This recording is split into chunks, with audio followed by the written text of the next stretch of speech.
বন্ধুরা, আমরা পুকুরে একটা ছোট্ট কৃষি করেছি এবং সেই কৃষিতে কি কি গাছ লাগিয়েছি সেই গাছগুলি তোমাদের দেখাবো। প্রথমেই কিছু মরিচ গাছ লাগিয়েছি। গাছগুলো অনেক সুন্দরভাবে বড় হচ্ছে। কিছু কিছু মরিচ গাছে ফুলও চলে এসেছে। আর আমাদের বেগুন গাছগুলো বড় হচ্ছে না কেন জানি। তার বেগুন গাছের পাশে লাগিয়ে রেখেছি আমরা দুই ধার মিষ্টি কুমড়ার গাছ।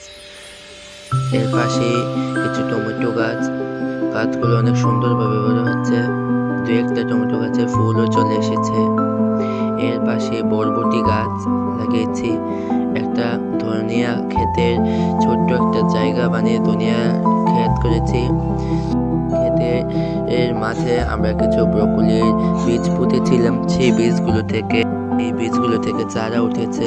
ধনিয়ার পাতাগুলো খুব সুন্দর, অনেক ঘেরা। চলো তোমাদের